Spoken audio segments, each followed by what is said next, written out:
Siang itu udara desa terasa lebih panas dari biasanya. Jalan tanah di depan rumah Sri dan Pak Idi lengang, hanya ada beberapa anak kecil yang bermain layangan di kejauhan.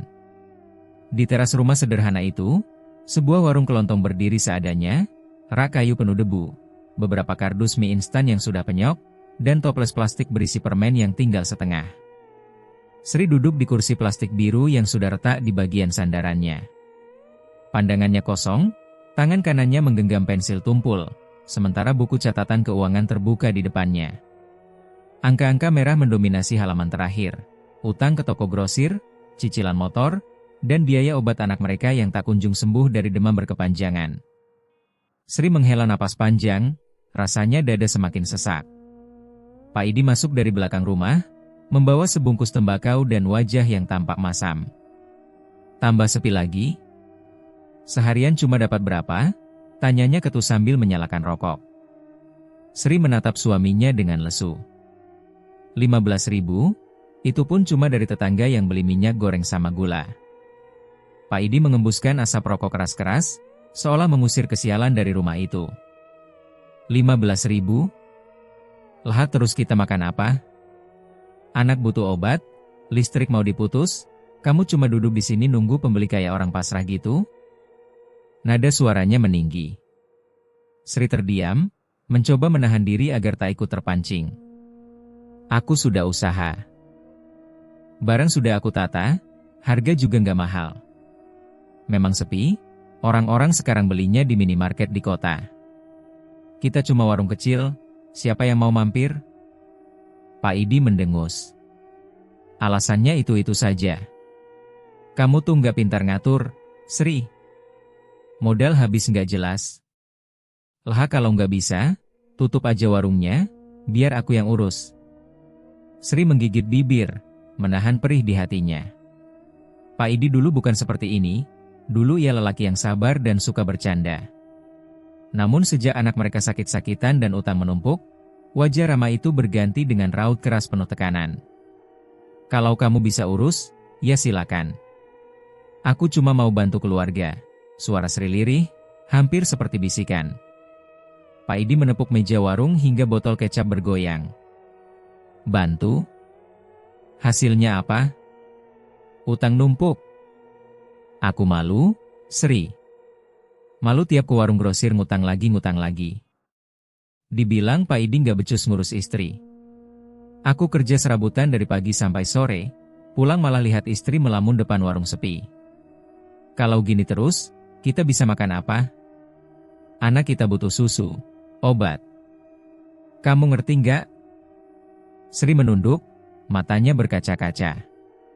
Ia memang tahu Pak Idi bekerja keras, kadang jadi kuli bangunan, kadang mengantar pasir dengan gerobak sewaan.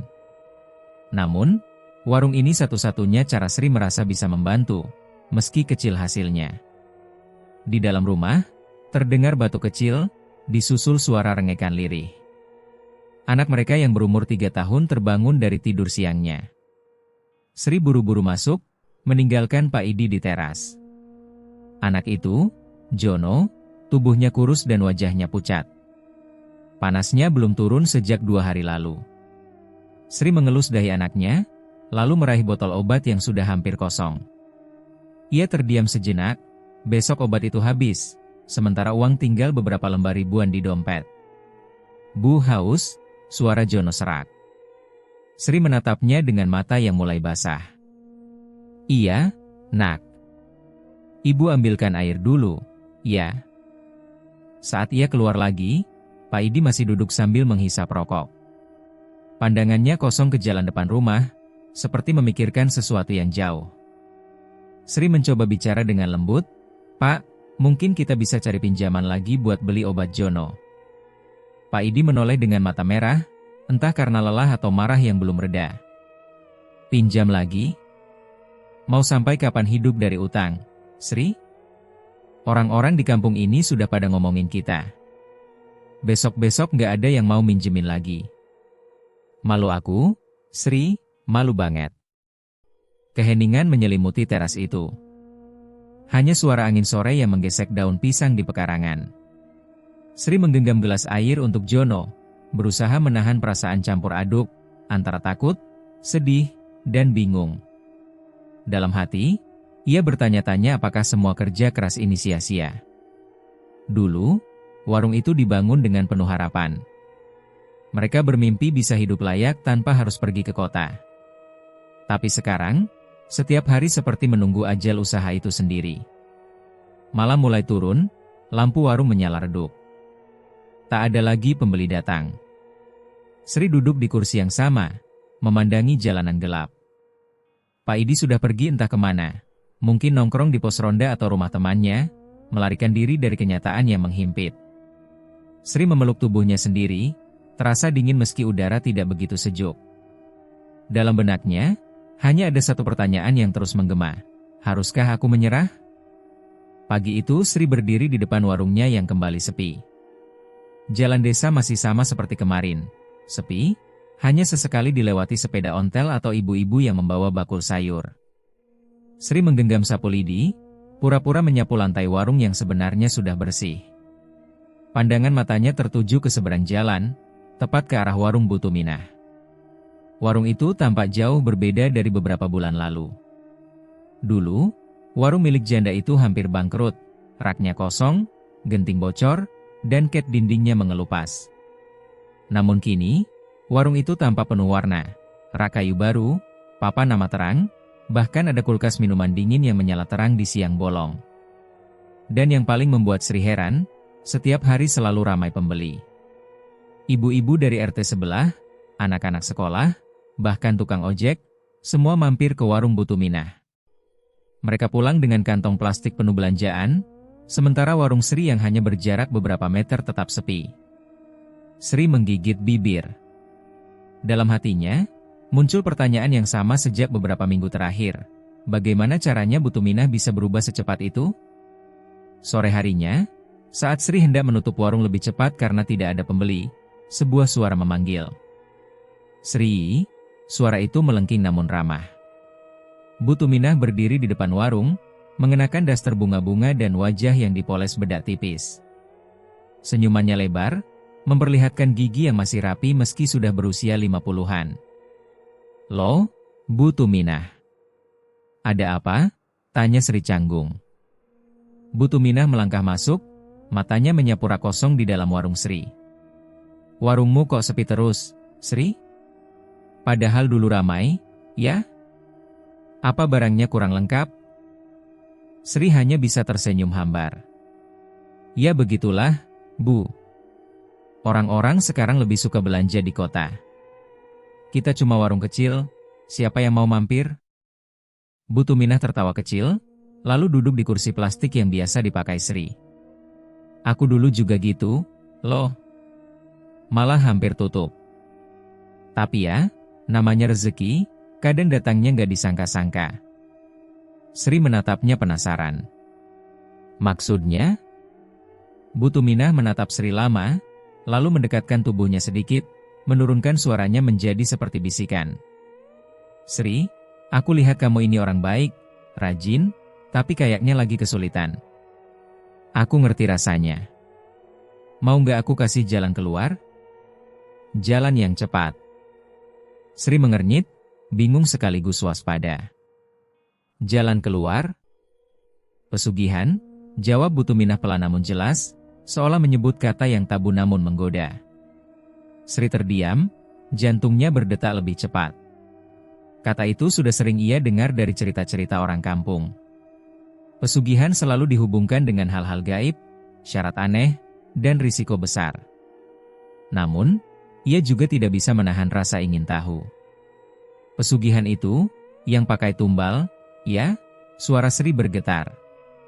Bu Tuminah tersenyum tipis, tatapan matanya berbeda dari biasanya, seperti ada sesuatu yang dalam dan gelap di balik senyum itu. Ah, orang suka lebay. Gak selalu tumbal. Yang penting niatnya kuat dan mau memenuhi syarat. Lihat aku sekarang, Sri. Hidup nyaman, gak pusing mikirin utang. Warungku penuh barang, tiap hari laris. Kamu tahu sendiri, dulu aku hampir gak punya apa-apa. Sri menelan ludah. Benarkah semudah itu? Pikirnya. Namun bayangan anaknya yang sakit, utang yang menumpuk, dan suami yang terus marah-marah membuat pikirannya kacau. Melihat keraguan Sri, Bu Tuminah menyentuh tangannya. Sri, aku nggak maksa. Tapi kalau kamu terus begini, kamu mau sampai kapan? Anakmu butuh makan, butuh obat. Kamu bisa jadi seperti aku, asal berani ambil langkah. Sri menarik tangannya perlahan, dadanya terasa sesak. Bu, pesugihan itu katanya ada syarat aneh-aneh. Bu Tuminah tertawa kecil. Suara tawanya terdengar aneh di telinga Sri. Ramah, tapi juga menyimpan sesuatu. Heh, kamu dengarnya dari siapa? Ya, ada yang begitu, ada juga yang lain. Syaratnya macam-macam, tergantung perjanjian. Tapi yang jelas, hasilnya nyata. Kamu lihat warungku, kan? Itu bukan sulap, bukan juga mimpi. Kamu mau tetap susah atau mau coba buka jalan baru? Ucapan itu menancap dalam di kepala Sri. Ia ingin menyangkal, tapi lidahnya keluh. Dalam hati, ia tahu dirinya sudah berada di ambang keputusasaan. Saat senja mulai turun, Bu Tuminah berdiri. Pikirkan, Sri. Kalau mau, nanti aku kenalkan sama orang yang bisa bantu. Gak usah takut. Aku dulu juga ragu, tapi sekarang, ya kamu lihat sendiri hasilnya. Ia melangkah pergi, meninggalkan Sri yang berdiri mematung di depan warungnya yang kosong. Mata Sri mengikuti langkah janda kaya itu yang berjalan ringan seperti tidak punya beban hidup sedikit pun. Sri menggenggam ujung bajunya dengan erat. Kata, pesugihan, terus terngiang-ngiang di kepalanya. Ia menatap ke arah rumahnya yang gelap, teringat Jono yang sedang tidur karena demam, dan Pak Idi yang mungkin masih di luar entah di mana. Benarkah ini satu-satunya jalan? Pikirnya dalam hati. Sri tidak langsung menjawab tawaran Bu Tuminah pada malam itu. Namun sepanjang minggu, pikirannya terus dipenuhi bayangan kata, pesugihan. Utang yang terus menekan, anak yang semakin kurus, dan tatapan marah suaminya membuat Sri merasa seperti sedang tenggelam. Hingga suatu sore, Bu Tuminah kembali datang. Kali ini, ia tidak banyak bicara.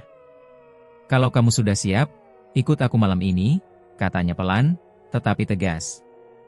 Sri diam sejenak, lalu mengangguk. Untuk anakku, batinnya. Ia tidak menceritakan apapun pada Pak Idi. Saat suaminya pergi nongkrong, Sri berpura-pura hendak membeli kebutuhan di rumah tetangga. Malam itu, Bu Tuminah membawanya menaiki motor bebek tua melewati jalan desa yang sepi, hingga ke sebuah jalur kecil yang jarang dilalui orang. Pepohonan di kanan kiri jalan tampak seperti bayangan hitam besar yang siap menelan siapa saja yang lewat. Angin malam menusuk kulit, dan Sri menggigil meski sudah mengenakan jaket tipis. Kita mau kemana, Bu? Tanya Sri gugup. Tempat orang pintar, jawab Bu Tuminah singkat. Setelah hampir setengah jam, mereka tiba di sebuah rumah tua di tengah kebun bambu. Rumah itu tampak sepi, dinding kayunya lapuk, tetapi lampu di teras menyala redup. Aroma dupa tercium samar di udara. Seorang lelaki tua berkopiah hitam membuka pintu. Matanya tajam, kulitnya keriput, dan senyumnya tipis seperti hanya formalitas. Ini orangnya? Tanyanya pada Bu Tuminah. Iya, Pak D. Dia butuh jalan keluar, jawab Bu Tuminah sambil mendorong Sri masuk. Di dalam rumah, suasana terasa aneh, hening, hanya terdengar suara serangga malam dari luar. Di sudut ruangan ada meja kecil dengan sesaji, bunga 7 rupa, kemenyan, dan kendi berisi air. Lelaki tua itu memandang Sri dari kepala hingga kaki. Kamu siap dengan segala syaratnya? Sri menelan ludah, jantungnya berdetak kencang. Syaratnya? Apa, Pak D? Lelaki tua itu duduk bersila di lantai, lalu mulai bicara pelan namun jelas, seperti sedang memberi wejangan yang serius. Pesugihan ini tidak membutuhkan darah manusia, tidak ada tumbal nyawa. Tapi butuh pengorbanan lain, menyusui. Kamu akan menjadi ibu bagi makhluk yang membawa rezeki, sosok tuyul. Sri membeku. Kata itu seperti petir menyambar telinganya. Menyusui, tuyul? Bu Tuminah mendekat dan menyentuh bahu Sri. Jangan takut. Awalnya aku juga ragu, tapi semua berjalan baik-baik saja. Makhluk itu tidak akan menyakitimu. Dia cuma butuh diberi kasih sayang seorang ibu, supaya nurut dan membawa rezeki buat kita. Sri menatap lantai, pikirannya bercampur aduk. Bayangan wajah anaknya muncul lagi, pucat, batuk-batuk, dan butuh obat yang tidak murah. Kalau kamu setuju, lanjut lelaki tua itu, kamu akan diberi tanda di tubuhmu. Setiap malam Jumat, kamu harus siap. Jangan melawan, jangan menolak. Kalau melanggar, rezekimu akan hilang dan bisa jadi musibah datang. Sri menggenggam tangannya erat. Tapi, bagaimana kalau suami saya tahu? Bu Tuminah menjawab cepat, tidak ada yang perlu tahu. Suamimu cukup tahu kamu sedang berdoa atau tirakat tiap malam Jumat. Lagi pula, lelaki jarang peduli dengan hal begitu. Lelaki tua itu mengeluarkan sebuah kain hitam kecil dari kotak kayu. Ini jimat untukmu. Simpan baik-baik. Jangan sampai hilang. Kalau kamu sudah siap, kita mulai sekarang. Sri menutup mata, mengambil napas panjang, dan mengangguk. Saya siap. Ritual pun dimulai. Sri duduk bersila di lantai, sementara lelaki tua itu menyalakan kemenyan. Bau asap memenuhi ruangan, membuat kepala sedikit pusing. Ia menggumamkan mantra dalam bahasa yang tidak dimengerti Sri. Kemudian, dari pintu belakang, terdengar langkah kecil. Sri membuka mata, dan di sana berdiri makhluk yang tingginya tidak lebih dari pinggang anak 5 tahun. Kepalanya botak, matanya besar, dan kulitnya pucat kehijauan. Ia tersenyum, senyum yang aneh, terlalu lebar. Sri ingin berteriak, tetapi suara itu tertahan di tenggorokan. Makhluk kecil itu merangkak mendekat dengan cepat, memeluk lutut Sri, lalu menatap wajahnya seperti seorang bayi mencari ibunya. Buka bajumu sedikit, biarkan dia menyusu, kata lelaki tua itu pelan. Tangan Sri gemetar. Ia merasakan keringat dingin mengalir di pelipisnya. Namun, entah kenapa, rasa takut itu bercampur dengan perasaan kasihan. Makhluk ini seperti anak kecil, pikirnya. Perlahan, ia menaikkan bajajunya. Makhluk itu langsung mendekat dan menyusu seperti bayi kelaparan. Rasanya dingin, seperti ada es yang menempel di kulit, dan tubuh Sri bergetar. Diamkan saja, bisik Bu Tuminah. Sebentar lagi selesai. Benar saja, tidak lama kemudian makhluk itu berhenti, mengusap wajahnya sendiri, lalu menghilang begitu saja ke sudut gelap ruangan. Sri masih tertegun, tubuhnya terasa lemas. Lelaki tua itu menyerahkan sebuah kertas kecil dengan tulisan aksara Jawa kuno. Mulai malam ini, rezekimu akan datang. Ingat syaratnya, setiap malam Jumat, lakukan hal yang sama, dan jangan pernah mengingkarinya. Sri mengambil kertas itu dengan tangan gemetar. Dalam hati, ia bertanya-tanya apakah yang baru saja ia lakukan adalah kesalahan besar, atau justru penyelamat keluarganya. Malam itu, ia pulang dengan wajah pucat, menggenggam kain hitam pemberian lelaki tua itu erat-erat. Ia tidak tahu harus menjawab apa jika Pak Idi bertanya kemana ia pergi. Yang ia tahu hanyalah satu, sejak malam itu, hidupnya tidak akan sama lagi. Pagi itu, Sri terbangun dengan tubuh terasa berat. Bekas ritual semalam membuat badannya lemas, seolah setiap tetes tenaganya disedot keluar. Ia duduk di tepi ranjang, memijat pelipis yang berdenyut pelan. Namun, di balik rasa letih itu, ada keanehan yang langsung terlihat begitu ia membuka pintu warung. 2 orang sudah berdiri menunggu di depan. Bu, ada telur? Sama gula sekilo? Tanya seorang ibu muda sambil tersenyum. Sri mengangguk, mengambil barang yang diminta. Di belakangnya, suara motor berhenti, dan seorang tukang ojek ikut masuk. Bu, rokok sama kopi saset 5, ya. Pagi itu, pembeli datang bertubi-tubi. Bahkan ada yang Sri sendiri tidak kenal, berasal dari RT sebelah. Dalam 1 jam, Uang di laci kas bertambah lebih banyak daripada total penghasilan 3 hari sebelumnya. Sri hanya bisa mematung, hampir tidak percaya. Pak Idi, yang baru pulang dari nongkrong di pos ronda, ikut terkejut melihat warung ramai. "Loh, kok rame banget?"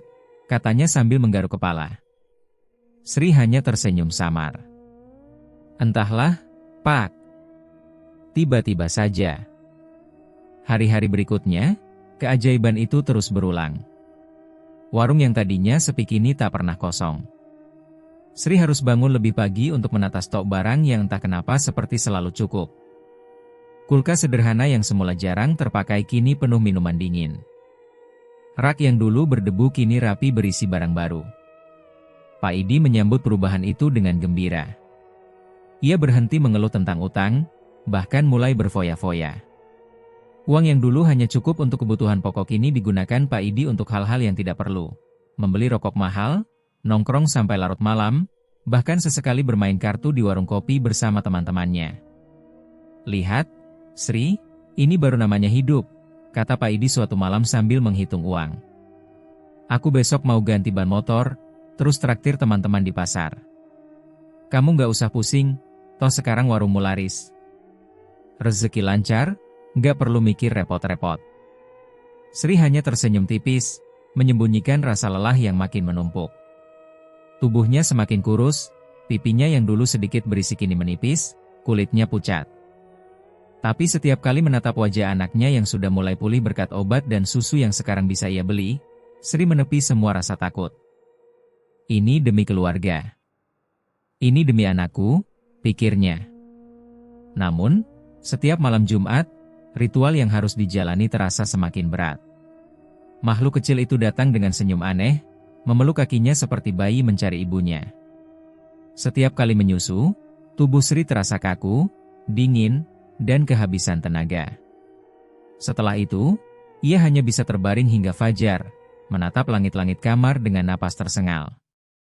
Pak Idi tidak pernah tahu apa yang terjadi. Ia mengira Sri hanya sedang rajin berdoa atau tirakat untuk kemajuan usaha. Sikapnya yang dulu suka mengeluh kini berubah menjadi acuh.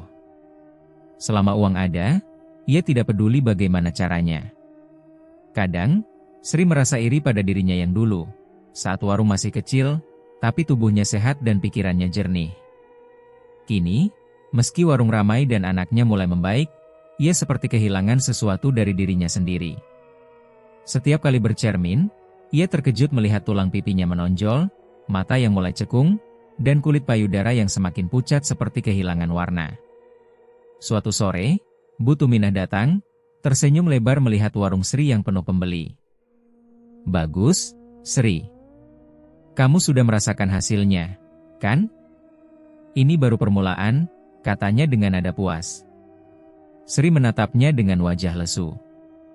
"Tapi, kenapa aku merasa semakin lemah, Bu?" Bu Tuminah tersenyum samar, matanya menyipit. "Wajar. Kamu kan baru mulai. Nanti terbiasa. Ingat, jangan berhenti, apapun yang terjadi. Kalau berhenti, semua yang kamu punya bisa hilang, bahkan lebih buruk dari sebelumnya." Ucapan itu membuat Sri merinding. Namun ia mengangguk, karena bayangan hidup miskin dan anak yang sakit terlalu menakutkan untuk dihadapi lagi. Malam itu, Pak Idi pulang dalam keadaan mabuk. Ia meletakkan uang di meja sambil tertawa. "Besok aku mau beli jaket kulit baru. Kamu gak usah banyak mikir, Sri. Nikmati saja hidup. Warungmu udah beres, anak kita sehat. Aku juga pengen hidup senang, sekali-kali." Sri hanya diam, duduk di pojok kamar sambil memegangi dadanya yang terasa nyeri. Ia tahu, kehidupannya memang berubah, tetapi kebahagiaan yang datang terasa hampa. Pak Idi tidak lagi memperhatikan kondisinya, dan ia sendiri semakin kehilangan dirinya sedikit demi sedikit. Menjelang tengah malam, saat Pak Idi sudah mendengkur, Sri duduk di tepi ranjang. Ia meraih kain hitam pemberian lelaki tua itu, menggenggamnya erat. Di luar kamar, suara angin malam terdengar lirih, dan di sudut pandangannya, bayangan kecil tampak bergerak, seolah menunggu. Sri menghela napas panjang. Baiklah, aku siap, bisiknya pada diri sendiri, sebelum melakukan ritual lagi. Sejak warung mendadak ramai, Sri jarang berbicara panjang dengan Pak Idi. Ia sibuk mengatur stok, melayani pembeli, dan setiap malam Jumat selalu mengurung diri di kamar. Bukan hanya kesibukan yang memisahkan mereka, tetapi juga jarak yang terasa semakin nyata. Pak Idi awalnya tidak terlalu peduli. Ia senang karena kebutuhan rumah terpenuhi, bahkan lebih dari cukup. Namun, semakin lama, ia merasa ada yang aneh pada istrinya. Sri sering duduk termenung di dapur, matanya kosong seolah menatap sesuatu yang tidak terlihat orang lain. Kadang bibirnya bergerak, seperti berbicara pada seseorang, tapi tak ada siapapun di sana. Suatu sore, saat Pak Idi pulang lebih cepat, ia menemukan Sri duduk di lantai ruang tengah dengan wajah pucat, memegangi kain hitam kecil yang selalu dibawanya. "Sri, kamu gak apa-apa? Kok kayak orang sakit begitu?" tanyanya. Sri tersentak, buru-buru menyembunyikan kain itu ke dalam bajunya. "Gak apa-apa, Pak. Cuma pusing sedikit," jawabnya singkat, lalu pergi ke kamar tanpa menatap Pak Idi. Malam-malam Jumat menjadi waktu yang paling ganjil. Setiap malam itu, Sri selalu mengunci pintu kamar dari dalam. Pak Idi yang penasaran pernah mencoba membuka, tapi terdengar suara Sri yang tajam, tidak seperti biasanya. "Jangan masuk. Aku nggak mau diganggu." Suara itu membuat Pak Idi melangkah mundur. Ia berdiri lama di depan pintu, mendengar suara samar dari dalam kamar, seperti bisikan yang tidak jelas bahasanya, bercampur dengan suara erangan kecil, entah milik siapa.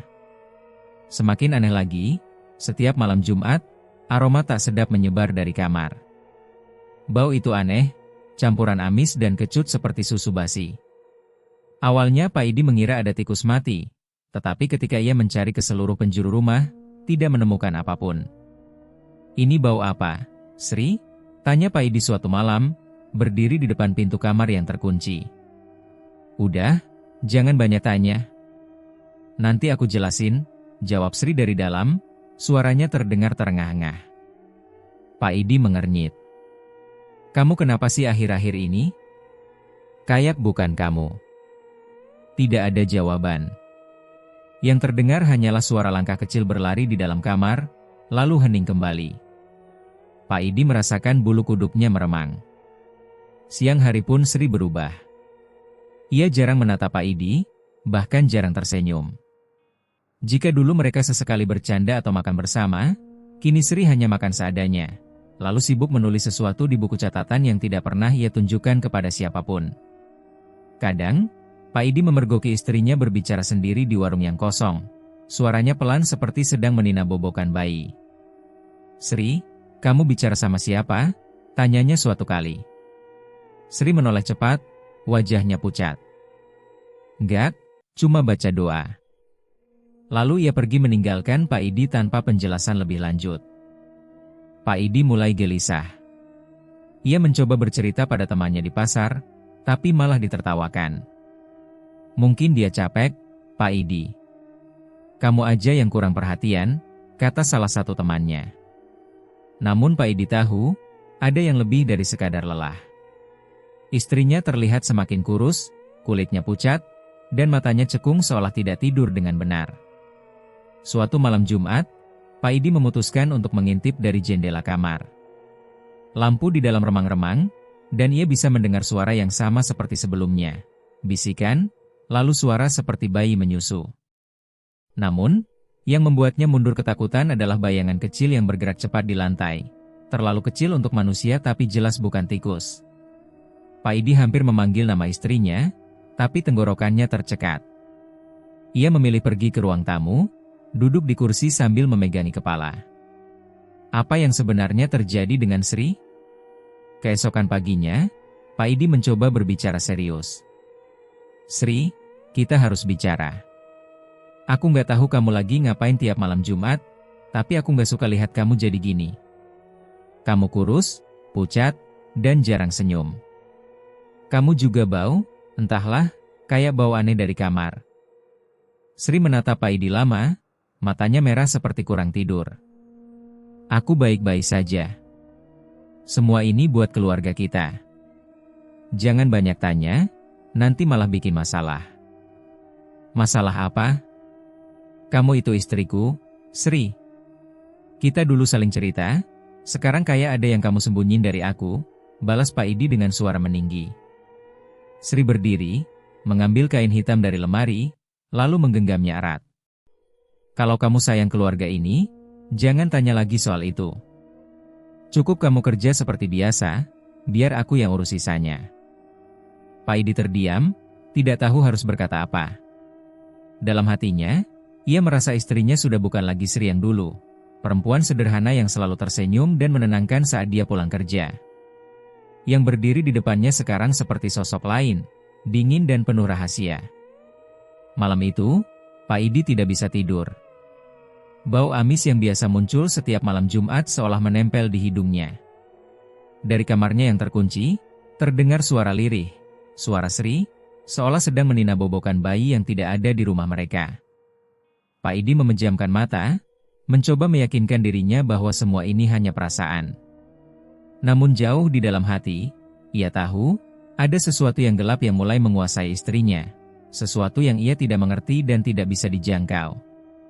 Sejak Sri semakin sibuk dengan ritual malam Jumatnya, jarak antara ia dan Pak Idi kian melebar. Percakapan yang dulu hangat kini hanya sebatas tanya jawab singkat tentang kebutuhan rumah atau stok warung. Pak Idi yang awalnya mengabaikan perubahan itu, lambat laun merasa kesepian. Di pasar, ada seorang pedagang sayur bernama Reni, perempuan muda yang baru ditinggal cerai suaminya. Wajahnya manis, tutur katanya ramah, dan ia selalu menyapa Pak Idi dengan senyum yang tidak pernah ia dapatkan dari Sri belakangan ini. Awalnya Pak Idi hanya membeli sayur seperlunya, tetapi lama-kelamaan ia sering sengaja mampir ke lapak Reni, bahkan ketika tidak ada yang perlu dibeli. Pak Idi, kok makin sering ke sini? Mau masak apa lagi? Tanya Reni suatu pagi sambil tersenyum menggoda. Pak Idi tersenyum canggung. Hehe, ya gitu, sekalian ngobrol, lah. Warung rumah udah rame, jadi aku sering ke pasar. Obrolan yang awalnya biasa berubah menjadi percakapan pribadi. Reni bercerita tentang hidupnya yang kesepian, dan Pak Idi, dengan keluh kesahnya tentang Sri yang makin aneh dan dingin, merasa ada yang mau mendengar. Beberapa kali mereka makan bersama di warung soto pasar, hingga akhirnya, tanpa benar-benar sadar, Pak Idi mulai terjerumus ke dalam hubungan yang lebih dari sekadar teman. Sri mulai menyadari perubahan suaminya. Pak Idi yang dulu selalu pulang menjelang sore kini sering pulang larut malam, kadang dengan aroma parfum wanita yang tidak pernah dipakainya. Pak, kamu dari mana aja? Kok pulangnya malam terus? Tanya Sri suatu malam, matanya menatap tajam. Pak Idi mengangkat bahu. Dari pasar, ngobrol sama teman-teman. Kenapa? Gak boleh? Sri memelototinya. Ngobrol sama teman-teman atau sama si Reni? Aku dengar kamu sering mampir ke lapaknya. Pak Idi mendengus. Oh, jadi kamu nguping gosip orang sekarang? Aku ke pasar ya wajar, aku kan bantu-bantu belanja. Kalau kamu sibuk terus di rumah, siapa lagi yang ngurus luar? Sri mendekat, suaranya meninggi. Bantu belanja atau cari hiburan? Aku ini istrimu. Kalau ada yang salah, bilang langsung ke aku, jangan lari ke perempuan lain. Pak Idi menatap Sri dengan mata merah, menahan amarah yang sejak lama ia pendam. Kamu tuh ya, Sri, akhir-akhir ini kayak orang gila. Ngurung diri tiap malam Jumat, kamar bau aneh, ngomong sama bayangan, terus mau ngatur-ngatur aku? Aku ini suamimu, tapi kamu gak peduli lagi. Ucapan itu menghantam hati Sri seperti palu. Aku melakukan semua ini buat keluarga kita. Kalau aku berhenti, semua yang kita punya bisa hilang. Warung, rumah, bahkan obat buat anak kita. Pak Idi tertawa sinis. Obat buat anak kita atau buat diri kamu sendiri? Kamu lebih sayang sama, apapun yang kamu sembunyiin di kamar itu daripada sama aku. Sri, kamu berubah. Kamu bukan lagi istri yang dulu. Sri terdiam sejenak, matanya berkaca-kaca, tapi kemudian berubah tajam. Aku memang berubah. Aku harus berubah supaya kita nggak miskin lagi. Kamu nggak ngerti, Pak? Kamu cuma tahu terima uang dan senang-senang di luar. Pertengkaran itu pecah semakin keras. Pak Idi menendang kursi, Sri membanting gelas ke lantai. Anak mereka menangis ketakutan di kamar sebelah, tapi tak ada yang menghentikan amarah yang meledak di ruang tamu malam itu. Sejak malam itu, hubungan mereka benar-benar retak. Pak Idi tidak lagi berusaha menyembunyikan hubungannya dengan Reni. Ia pulang semakin larut, bahkan terkadang tidak pulang sama sekali. Sri, di sisi lain, semakin memeluk erat ritualnya. Setiap malam Jumat ia mengurung diri, menyusui makhluk kecil itu dengan tubuh yang semakin lemah. Dalam pikirannya hanya ada satu ketakutan. Jika ia berhenti, semua yang telah didapat akan hilang, dan keluarga mereka akan kembali ke masa-masa kelam. Namun, di balik tekad itu, hati Sri perlahan hancur. Ia tahu Pak Idi kini bukan hanya pergi secara fisik, tetapi juga secara batin. Rumah yang dulu penuh suara tawa kini hanya diisi keheningan, tangisan anak mereka, dan suara-suara aneh dari kamar pada malam tertentu. Suatu pagi, Sri melihat Pak Idi berdiri di depan pintu, mengenakan kemeja baru yang belum pernah ia lihat sebelumnya. "Kamu mau kemana?" tanyanya dingin. Pak Idi menatap istrinya tanpa ekspresi. "Ke pasar. Sama Reni." "Kamu gak usah tunggu aku." Sri memejamkan mata, menahan rasa sakit di dadanya. "Jadi sekarang kamu sudah gak peduli lagi sama rumah ini, ya?" Pak Idi berjalan melewatinya. "Rumah ini? Rumah ini sudah bukan rumah, Sri. Ini cuma tempat kamu sama, entah apa yang kamu pelihara itu. Aku cuma numpang tidur." Pintu tertutup keras.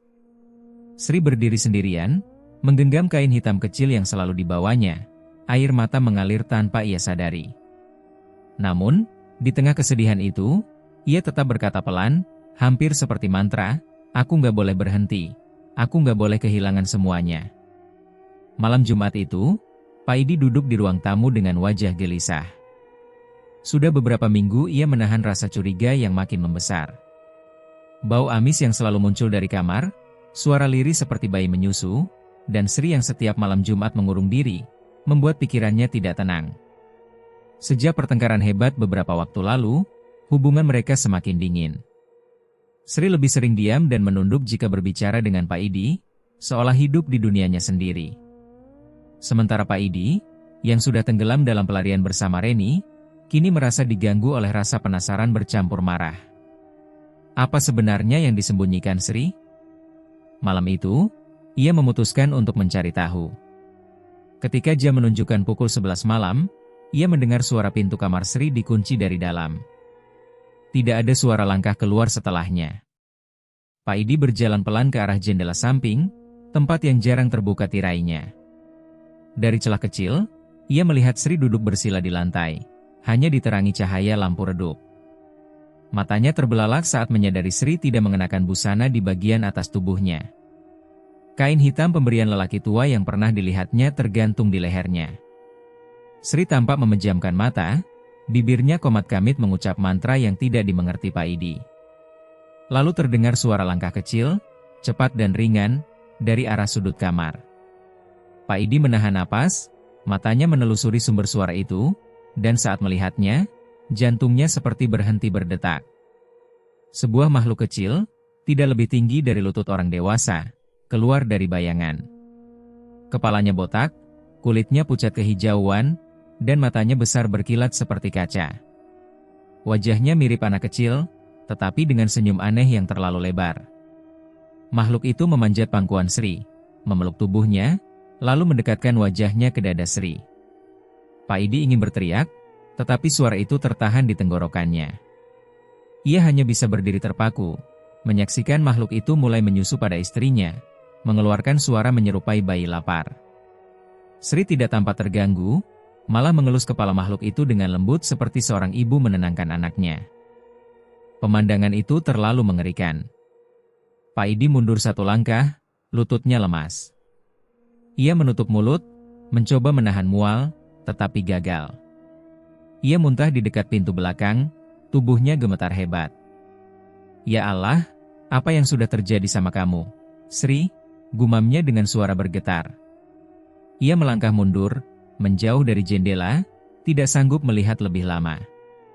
Malam itu, Pak Idi tidur di ruang tamu, tidak berani mendekati kamar mereka sendiri. Namun, tidur pun tidak benar-benar datang. Setiap kali memejamkan mata, bayangan wajah pucat makhluk kecil itu muncul, lengkap dengan suara isapan yang menyeramkan. Keesokan paginya, Sri keluar dari kamar dengan wajah pucat dan mata cekung, tetapi senyumnya aneh, tenang sekaligus kosong. Pak Idi hanya duduk di kursi, menatap istrinya dengan campuran jijik dan takut. "Kamu kenapa lihat aku kayak gitu?" tanya Sri, nada suaranya datar. Pak Idi menelan ludah, mencoba berkata sesuatu, tetapi lidahnya keluh. "Kalau aku bilang aku lihat apa yang kamu lakukan semalam, apa yang akan terjadi?" pikirnya. Akhirnya, ia hanya menggeleng. "Gak apa-apa," jawabnya pelan. Namun sejak malam itu, Pak Idi tidak pernah sama lagi. Ia mulai sering melamun, bahkan lebih jarang pulang ke rumah. Di pasar, Reni menegurnya, "Pak Idi, kok pucat? Sakit?" Pak Idi hanya tersenyum pahit. "Aku nggak sakit, cuma otakku kayak nggak percaya sama yang kulihat sendiri."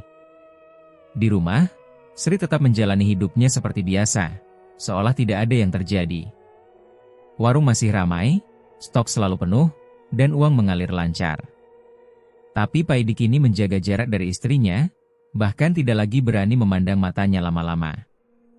Ia ingin bercerita kepada seseorang, tetapi setiap kali mencoba, lidahnya seolah terkunci. Siapa yang akan percaya kalau ia berkata istrinya menyusui makhluk kecil menyerupai tuyul? Ia takut dianggap gila, atau lebih buruk lagi, dianggap fitnah. Suatu malam, ketika Pak Idi pulang larut, ia sengaja tidur di beranda. Ia tidak sanggup mendengar suara dari kamar, suara yang kini ia tahu sumbernya bukan dari manusia. Bau amis yang dulu samar kini terasa jelas di hidungnya, membuat perutnya mual setiap kali mengingat pemandangan malam itu. Di dalam hatinya, ada rasa marah, jijik, dan takut bercampur menjadi satu. Ia ingin menghentikan semua ini, tapi bayangan wajah makhluk kecil itu selalu menghantuinya. Mata besar yang berkilat seperti kaca, senyum lebar yang tidak wajar, dan cara Sri memeluknya dengan penuh kasih sayang, lebih hangat daripada yang pernah ia rasakan dari istrinya sendiri selama berbulan-bulan terakhir. Pak Idi kini mengerti mengapa Sri begitu dingin terhadapnya. Ia sudah memiliki sesuatu yang lain, sesuatu yang mengisi kekosongan yang dulu mereka bagi bersama. Tapi sesuatu itu bukan manusia. Dan bagi Pak Idi, kenyataan itu lebih mengerikan daripada kesepian manapun. Musim hujan datang dengan derasnya, dan udara di desa menjadi dingin menusuk. Pada suatu pagi, anak Sri dan Pak Idi, yang sejak lama memiliki kondisi tubuh lemah, jatuh sakit. Panas badannya tinggi, wajahnya pucat, dan napasnya tersengal-sengal seperti orang yang baru saja berlari jauh. "Bu, sakit," bisik anak itu lemah, matanya setengah terpejam. Pak Idi panik. Ia segera memanggil bidan desa, yang setelah memeriksa anak itu berkata, ini harus cepat dibawa ke puskesmas. Panasnya tinggi sekali, bisa kejang kalau dibiarkan. Namun, Sri yang mendengar itu hanya mengangguk singkat. Ia tampak sibuk menghitung uang di meja warung dan menatap kalender yang menandakan malam Jumat hampir tiba. "Bawa saja, Pak. Kamu yang urus. Aku harus selesaikan catatan warung," katanya dingin. Pak Idi menatap istrinya dengan mata melebar. "Sri, ini anak kita. Dia panas banget. Kamu gak mau ikut?" Sri menoleh sekilas, wajahnya tanpa ekspresi. "Aku harus siap-siap malam ini. Kalau aku gak siap, semua yang kita punya bisa hilang. Kamu urus anak, aku urus rezeki kita." Pak Idi tidak bisa berkata-kata. Dengan hati panas dan bingung, ia menggendong anaknya menuju motor dan melaju ke puskesmas, meninggalkan Sri yang kembali masuk ke kamar dengan kain hitam di tangannya. Beberapa hari kemudian, anak itu pulang dari puskesmas dengan tubuh lebih lemah dari sebelumnya. Dokter menyarankan perawatan intensif dan asupan gizi yang baik. Namun, Sri tetap tidak banyak terlibat. Ia hanya meninggalkan uang di meja untuk membeli kebutuhan, lalu menghilang ke kamar setiap malam, terutama saat malam Jumat. Pak Idi mulai geram. "Sri, lihat anakmu. Dia butuh ibunya, bukan cuma butuh uang." Sri hanya menatapnya datar. "Aku lakukan ini semua demi dia. Kamu nggak ngerti." Sikap Sri semakin aneh. Tubuhnya kini tampak sangat kurus, tulang pipinya menonjol, dan kulitnya pucat seperti tidak dialiri darah. Payudaranya yang dulu sehat kini tampak mengecil dan kehilangan warna, seolah dihisap dari dalam. Namun, bukannya khawatir, Sri malah semakin sering tersenyum sendiri, bahkan tertawa lirih ketika sendirian di kamar. Pak Idi beberapa kali mendengar suara istrinya berbicara pelan, seolah dengan seseorang yang tidak ada. Iya, sebentar lagi, jangan menangis, ibu ada di sini." Saat ia mengintip melalui celah pintu yang tidak sepenuhnya tertutup, bulu kuduknya meremang. Sri duduk di lantai, memeluk sesuatu yang tidak terlihat. Tangannya bergerak seperti mengusap kepala seorang anak kecil, namun pangkuannya kosong. "Siapa yang kamu ajak bicara, Sri?" tanya Pak Idi dengan suara serak. Sri mendongak, matanya merah, lalu tersenyum lebar. "Anak kita sekarang gak sendirian, Pak. Dia punya teman yang jagain." Ucapan itu membuat Pak Idi mundur satu langkah. "Teman? Siapa?" Tapi ia terlalu takut untuk bertanya lebih lanjut. Hari-hari berikutnya menjadi semakin gelap. Anak mereka sering terbangun malam-malam dengan tubuh berkeringat, menangis ketakutan. "Pak, ada yang duduk di pojok kamar," katanya suatu kali dengan suara bergetar. Pak Idi memeluknya, mencoba menenangkan, tapi hatinya sendiri takut. Ia tahu apa yang dimaksud anaknya. Ia pernah melihat bayangan itu ketika mengintip ritual Sri. Suatu malam, ketika suhu anaknya kembali naik drastis, Pak Idi berteriak dari dapur, "Sri, tolong bantu aku, dia panas lagi." Namun tidak ada jawaban. Pintu kamar Sri terkunci rapat, dan dari dalam terdengar suara lirih, tawa pelan bercampur suara seperti bayi menyusu. Pak Idi menghentak pintu dengan marah. "Sri, anak kita hampir mati, dan kamu malah di dalam." Pintu tidak terbuka. Tawa itu hanya semakin keras, bercampur dengan suara Sri yang seperti berbicara pada bayangan. "Jangan takut, aku di sini, kamu anak baik." Pak Idi akhirnya membawa anaknya sendirian lagi ke puskesmas lagi malam itu, dengan hati yang penuh kemarahan dan kebingungan. Beberapa hari setelahnya, anak mereka nyaris meninggal akibat infeksi paru-paru yang semakin parah. Dokter mengatakan anak itu butuh perawatan jangka panjang dan pendampingan orang tua yang penuh perhatian. Pak Idi hancur mendengarnya, sementara Sri hanya berdiri di depan ranjang rumah sakit dengan tatapan kosong. "Dia bakal sembuh, dia pasti sembuh. Kita punya penolong sekarang," gumam Sri, suaranya datar tetapi menyeramkan. Pak Idi menatap istrinya dengan ngeri. "Apa maksudmu, Sri? Apa yang kamu pelihara di rumah itu?" Sri menatapnya balik, lalu tersenyum, senyum yang aneh, dingin, dan asing. "Kamu gak akan ngerti, Pak. Dia baik, dia gak akan biarin kita miskin lagi, dia juga sayang sama anak kita." Pak Idi merasa dadanya sesak. Istrinya yang dulu lembut kini seperti orang lain, seseorang yang telah kehilangan batas antara logika dan kepercayaan buta pada sesuatu yang tidak manusiawi. Hujan turun deras malam itu, menutupi hampir semua suara di desa. Namun, di rumah Sri dan Pak Idi, kesunyian terasa lebih berat daripada biasanya. Pak Idi duduk di ruang tamu, termenung, memandangi pintu kamar yang kembali terkunci rapat. Dari dalam, samar terdengar suara lirih, seperti bisikan disertai isakan bayi. Bau amis dan kecut yang selama ini muncul setiap malam Jumat kini semakin menyengat, bercampur aroma busuk yang membuat perut mual. Pak Idi memejamkan mata, tubuhnya gemetar. Ia sudah terlalu lelah untuk melawan atau memaksa Sri berhenti. Sejak melihat sendiri ritual itu, ketakutan menghantuinya setiap malam. Namun malam itu, ada sesuatu yang berbeda. Suara di kamar terdengar lebih berat, seperti ada lebih dari satu makhluk yang bergerak di dalamnya. Sekitar pukul 2 dini hari, tetangga yang tinggal di seberang rumah, Pak Sastro, terbangun karena mencium bau busuk yang aneh. Awalnya ia mengira ada bangkai tikus atau sampah busuk terbawa banjir, tetapi semakin lama aroma itu semakin kuat, seperti bangkai manusia yang sudah lama mati. "Bu, kamu cium gak?" tanya Pak Sastro membangunkan istrinya. Istrinya mengendus udara dan menutup hidung. "Astagfirullah, ini bau apa?" Dari arah rumah Sri, kayaknya. Mereka membuka jendela, memastikan asal bau. Benar saja, bau busuk itu datang dari rumah Sri. Lampu rumah menyala redup, tetapi tidak ada suara orang. Takut terjadi sesuatu, Pak Sastro segera mengetuk rumah Pak RT, dan dalam waktu singkat beberapa warga berkumpul di depan rumah Sri. "Assalamualaikum." "Sri." "Pak Idi," teriak Pak RT sambil mengetuk pintu keras-keras. Tidak ada jawaban. Bau busuk itu semakin menyengat, membuat beberapa warga muntah di halaman. Akhirnya, dengan persetujuan warga, pintu didobrak. Begitu terbuka, bau busuk langsung menyeruak, membuat semua orang mundur selangkah. Pemandangan di dalam rumah membuat mereka menjerit. Sri terbaring di lantai kamar dalam kondisi mengenaskan.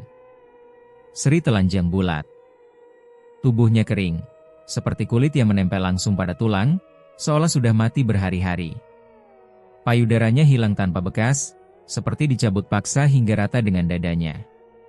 Wajahnya membeku dengan mata melotot lebar, lidah terjulur, dan mulut seperti ingin berteriak tetapi tak sempat. "Ya Allah," bisik salah satu warga dengan suara bergetar. Di pojok ruangan, Pak Idi tergeletak pingsan. Wajahnya pucat pasi, bibirnya bergetar seperti baru saja melihat sesuatu yang tak seharusnya dilihat manusia. Ia memeluk lututnya dalam posisi meringkuk, tubuhnya menggigil. Pak RT dan dua warga mendekat, memeriksa denyut nadinya. Masih hidup, tapi lemah sekali. "Cepat bawa ke puskesmas," perintah Pak RT. Sementara itu, beberapa warga lain mencoba menutup tubuh Sri dengan kain, tetapi kulitnya yang tipis dan kering membuat mereka bergidik. Bahkan, ketika kain menyentuhnya, terdengar bunyi renyah seperti menyentuh ranting kering. Rumor langsung menyebar pagi itu juga. Ada yang mengatakan Sri mati karena santet, ada yang bilang karena pelihara makhluk gaib yang meminta tumbal. Tak sedikit yang mengaku pernah mendengar suara bayi menangis dari rumah itu setiap malam Jumat, bahkan ada yang mengaku melihat bayangan kecil berlari di pekarangan. Dari dulu saya curiga, kenapa warungnya tiba-tiba rame, padahal dulu sepi. Pasti ada sesuatu, gumam seorang warga dengan nada takut. Pak RT mencoba menenangkan suasana. "Sudah, jangan sembarang ngomong. Urus dulu jenazahnya, nanti kita bicara." Namun, meski begitu, sebagian warga menolak ikut memandikan atau mengurus jenazah Sri. Mereka takut kutukan yang menimpa keluarga itu bisa menular pada siapa saja yang ikut campur. Akhirnya, hanya 2 orang yang berani menyiapkan pemakaman dengan bantuan petugas puskesmas. Pak Idi siuman beberapa jam kemudian di puskesmas. Wajahnya pucat dan matanya kosong, seperti kehilangan arah. Saat ditanya apa yang terjadi, ia hanya mengguncang kepalanya dan berkata dengan suara serak, aku lihat dia, mereka semua, ambil dia." Dokter mengira Pak Idi mengalami trauma berat, sehingga tidak menanyainya lebih jauh.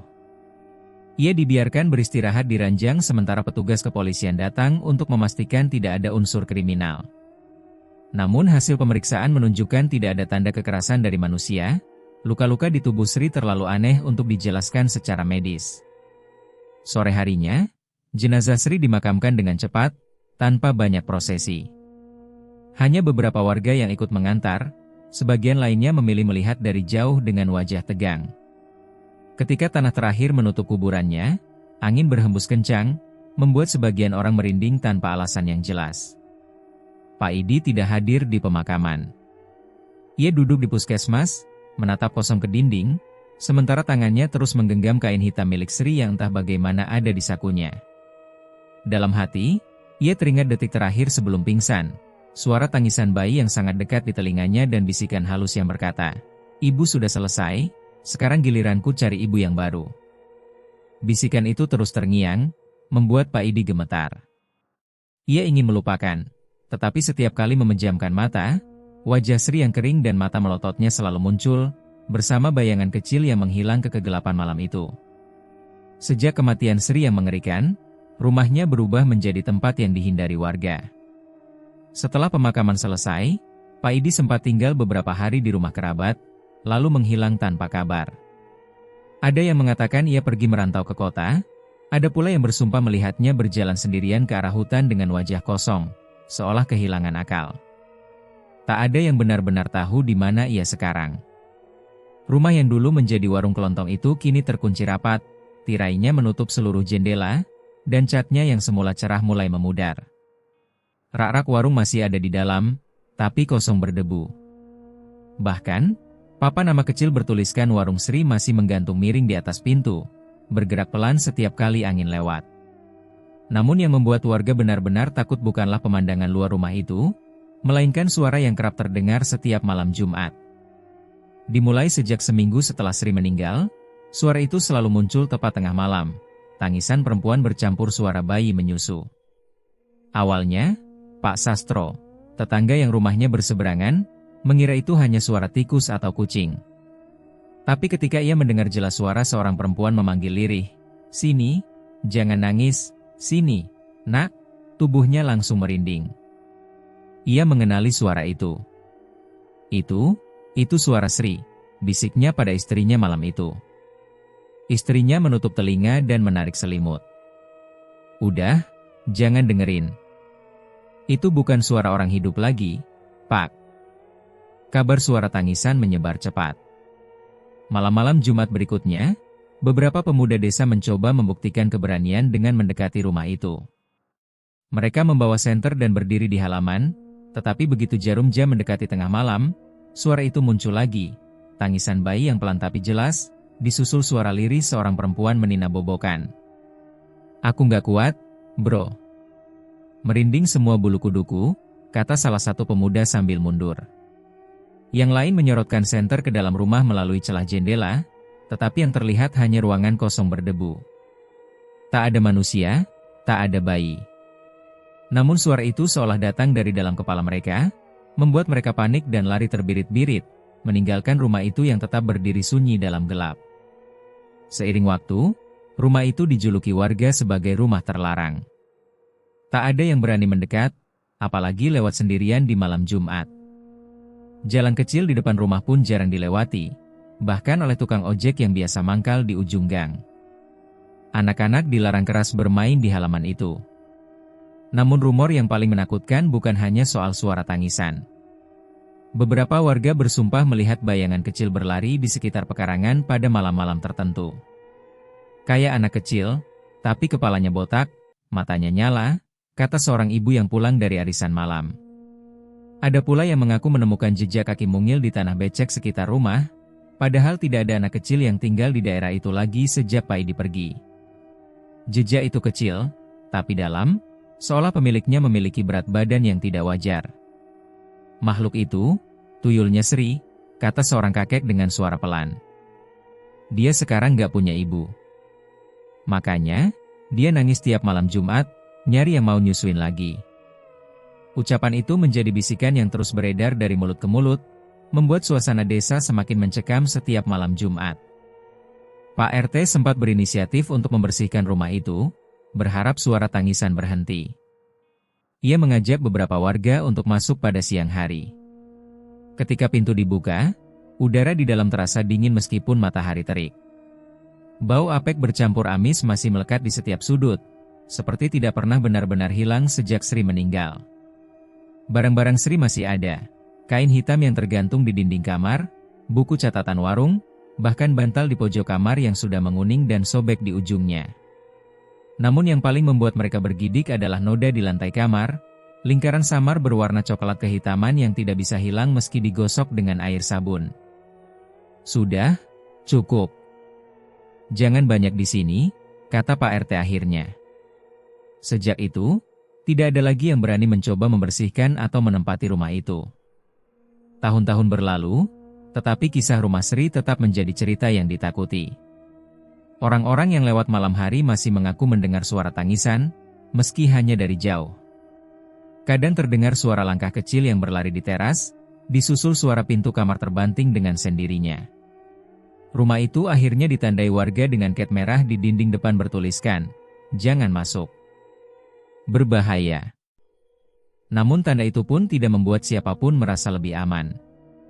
Setiap malam Jumat, ketika suara tangisan kembali terdengar, warga memilih berdiam di rumah masing-masing, mematikan lampu depan, dan menutup telinga.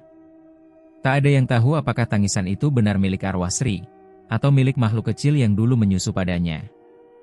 Yang mereka tahu hanyalah satu hal, rumah itu kini bukan lagi rumah manusia, melainkan tempat sesuatu yang tak kasat mata mencari ibu baru.